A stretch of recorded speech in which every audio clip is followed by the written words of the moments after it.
বন্ধুগণ, কেমন আছেন সবাই? একটা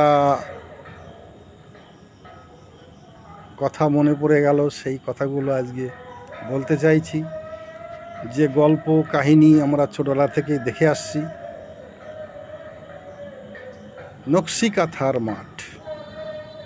নকশিকাঁথা মাঠ কবি জসীমউদ্দীনের লেখা কবিতা। তা সেই কবিতার উপরে আমাদের কবি সরকার, বিজয় সরকার, যে একটা গান রচনা করে গিয়েছেন। হ্যাঁ, সাজু এবং রূপাই মিয়ার কাহিনী। সেই কাহিনী আগে বিস্তারিত না অনেকেই জানেন, অনেকেই জানে না। সেই গানের উপরে, সেই গানের উপর বলছি, তাদের জীবনী দিয়ে একটা গান রচনা করেছেন বিজয় সরকার। আমরা সচরাচরই শুনে থাকি। সেই গানের বা সে কবিতার নায়ক নায়িকা হচ্ছেন একজন সাজু, একজন মেয়ে, নবযৌবন একটা মেয়ে, আর নবযৌবন বলতে পারেন রূপাই মিয়া। এই রূপাই মিয়ার দুজনের ভালোবাসার প্রথম সূচনা এবং গল্প কাহিনী আপনাদের সামনে তুলে ধরব।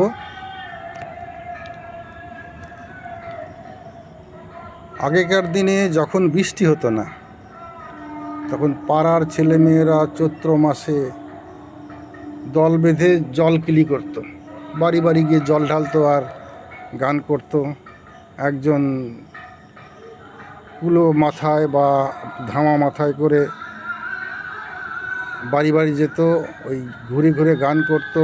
আর অনেকেই চাল ডাল যা হোক দিত, চাল পয়সা যে যাই হোক দিত, এবং মেয়েরা জল ঢেলে দিলে গান করত। আল্লাহ মেঘ দে পানি দে ছায়া দে রে তুই, সুর করে করে গান করত। আল্লাহ মেঘ দে পানি দে ছায়া দে রে তুই, আল্লাহ মেঘ দে, ও আল্লাহ মেঘ দে পানি দে ছায়া দে রে তুই, আল্লাহ মেঘ দে। এইভাবে জল কিলি করতে করতে বাড়ি বাড়ি যায়। এক বাড়িতে দেখে ঘর ছাইছে, এক বাড়িতে সে রূপাই মিয়া ঘর ছাইছে, আর সাজু তার দল ছেলেদের মেয়েদের নিয়ে জল কিলি করছে। এমন অবস্থায় রূপাই মিয়া নবযৌবন আর সাজুর দিকে নজর দিয়েছে। আর সাজু কখন রূপাই মিয়ার দিকে নজর পড়েছে, তখন রূপাই মিয়া হেসে দিয়েছে। তা সাজু একটু লজ্জা পেয়েছে। এইভাবে যে চেয়ে দেখা এবং লজ্জা পাওয়া, এই তাদের হচ্ছে প্রথম দেখা বা পছন্দ অপছন্দের একটা সূচনা হয়। তা রূপাই মিয়ার ওই লাজুক সাজুকে পছন্দ হয়। যৌবনকে টানে। এইভাবে সে নবযৌবন, যাকে একবার চোখ দিয়ে দেখেছে বা রোজই মনে একবার দেখে আসি, তা নানা রকমের কাজের ছলে রূপাই মিয়া সাজুদের বাড়ির পাশ দিয়ে যায়, যদি সাজুকে একবার একটু দেখতে পাওয়া যায়। এইভাবে যাওয়া আসা করে। কখনো কাজ করে এসে ওদের ওখানে বসে, গাছতলায় বসে মুড়ি খায়।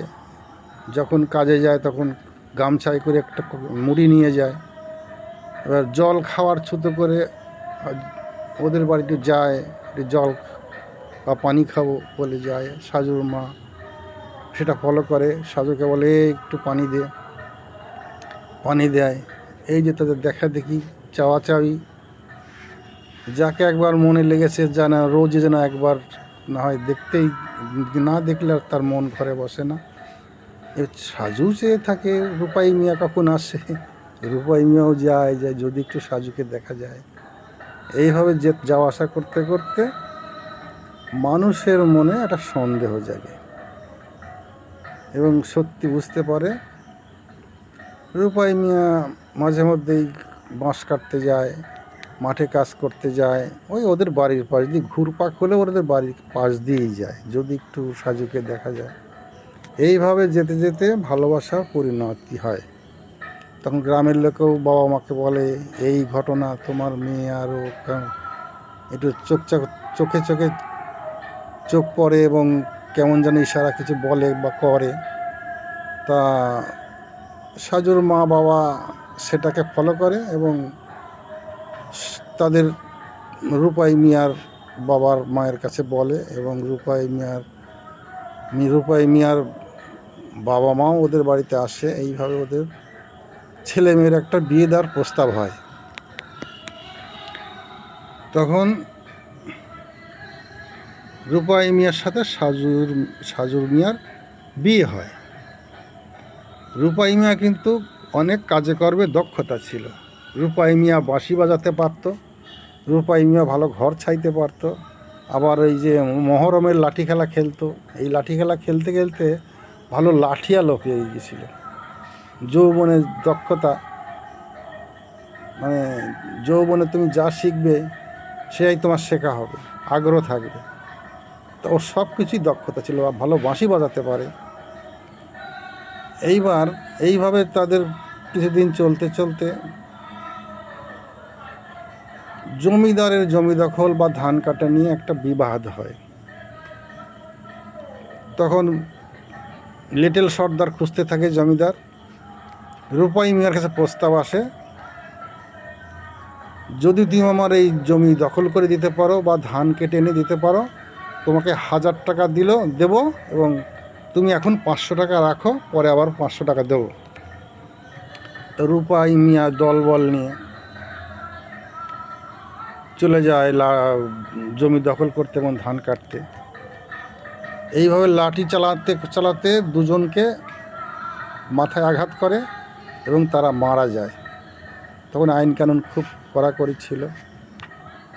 ধরবে, ফাঁসি দেবে বা জেল খাটাবে, তার ভয়ে রূপাই মিয়া কিন্তু পালিয়ে যায়। রূপাই মিয়া পালিয়ে এসে ঘরে এসে বলে, সাজু আমার এই ঘটনা ঘটে গেছে, আমাকে ঘরে থাকা যাবে না, আমি ঘরে থাকলে আমাকে পুলিশ এসে ধরে নিয়ে যাবে। তখন ও গোপনে চলে যায়। হয়তো কখনো কখনো রাতে এসে দেখা করে, কিন্তু সেই দেখাটাও অনেক দিন হয় না।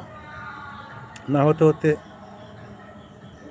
সাজু রূপাইয়ের চিন্তায় তার শরীর নষ্ট হতে থাকে, ঠিকমতো খাওয়া দাওয়া করে না। সাজু আবার ভালো কাঁথা সেলাই করতে পারত। আগে তো ছিল মেয়েদের ভালো হাতের কাজ আর ছেলেদের কর্মদক্ষতা, এই ছিল তাদের যোগ্যতা। আগে তো লেখাপড়ার দিকে তত ঝোঁক ছিল না মানুষের। ছেলে ভালো কাজকর্ম করতে পারে, মেয়ের কি যোগ্যতা আছে এইসব যাচাই করত। তা সাজু ঘর কাঁথা সেলাইয়ের খুব ভালো কারিগর ছিল। তখন সাজুর চিন্তা করে, আর সাজু ওই গরু নিয়ে মাঠে যেত, লাঙল বইতে লাঙল কাঁধে করে গরু সামনে দিয়ে যেত। মানে সাজু যে দৃশ্যটা তার চোখে পড়েছে রূপাই মিয়ার, সেই দৃশ্যের ছবিগুলোই কাঁথাতে নকশা করে করে ফুটিয়ে তুলেছিল। সেই কাঁথাটা যতদিন সাজু না ফিরছে, ওই তার মনের কল্পনায় ওই সব ছবি এঁকে এঁকে কাঁথা সেলাই করেছে। এবার সাজুর দিন দিন অবনতি হতে থাকে শরীরের, ঠিকমতো খাওয়া দাওয়া করে না। একদিন খুবই তার খারাপ অবস্থা হয় এবং চিকিৎসা দেওয়াও কিছু হয় না, সাজু কিন্তু মারা যায়। রূপাই মিয়ার শোকে শোকে সাজু বিছানা শয্যা হয় এবং মারা যায়। একদিন রূপাই মিয়া সাজুকে দেখার জন্য রাত্রিবেলা এসেছে। দেখে সাজু তো মারা গেছে।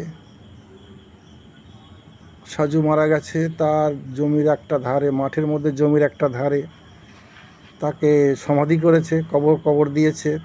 সেই কবরের উপর সেই তার ভালোবাসার নকশি কাঁথাটা বিছিয়ে রাখা আছে। রূপাই মিয়া এসে এই গল্পটা শুনে যে এরকম সাজু মারা গেছে, তখন কিন্তু রূপাই মিয়া মনের দুঃখে, রূপাই মিয়া বাঁশি বাজাতো কি সুন্দর সুরে, সেই কথা চিন্তা করে রূপাই মিয়ার নানা রকম গুণের কথা ভালোবাসায় তার ধরেছিল। রূপাই মিয়া ছাড়া সে আর বাঁচল না, শেষ নিঃশ্বাস ত্যাগ করে সে বিদায় নিল। কিন্তু ওই ভালোবাসা যে তার জন্য শোকে দুঃখে বিদায় নিয়েছে, সেও খুব আঘাত পায়। তখন সেই রূপাই মিয়া সেই নকশিকাঁথা, যেখানে বিছানা আছে নকশিকাঁথার মাঠ যেটা পরিচিত, সেই কবরস্থানের পাশে গিয়ে সাজুর জন্য খুব দুঃখ কষ্ট পায় এবং সাজুর কথা চিন্তা করতে করতে সাজুর কবরের পাশেই সেই কাঁথাটা মুড়ি দিয়ে শুয়ে পড়ে। অসুস্থতা বোধ করে সেই কাঁথাটা গায়ে দিয়ে সে শুয়ে পড়ে এবং অটোমেটিক কোনো এক সময় মারা যায়। গ্রামের লোক সকালে উঠেছে, দেখে যে কি সাজুর পাশে আবার কিছু গায়ে দিয়ে থাকার মতো মনে হচ্ছে। তখন এসে দেখে যে হ্যাঁ, সেই রূপাই মিয়া মৃত অবস্থায় সাজুর সেই নকশিকাঁথার কাঁথাটা গায়ে দিয়ে মরে পড়ে আছে। এই থেকে এই দৃশ্য ফুটিয়ে তুলতে কবি জসিমউদ্দিন তার নকশিকাঁথার মাঠ কবিতায় তাদের দুজনের, এই দুজন নায়ক নায়িকার ভালোবাসার নায়ক নায়িকার গল্প রচনা করে কবিতা লেখে। সেই কবিতা আবার বিজয় সরকার গানের আকারে প্রকাশ করে, আমরা সচরাচর শুনে থাকি। নকশিকাঁথার মাঠে রে সাজুর ব্যথায় আজো বাজে, রূপাই মিয়ার বাঁশের বাঁশি।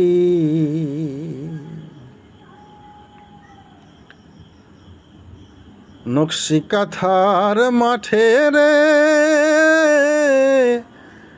সাজুর ব্যথায় আজো বাজে, রূপাই মিয়ার বাঁশের বাঁশি।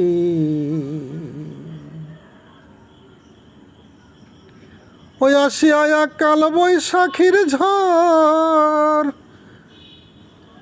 কোথায় নিয়ে গেল ভাসি, সাজুর ব্যথায় আজো বাজে, রূপাই মিয়ার বাঁশের বাঁশি।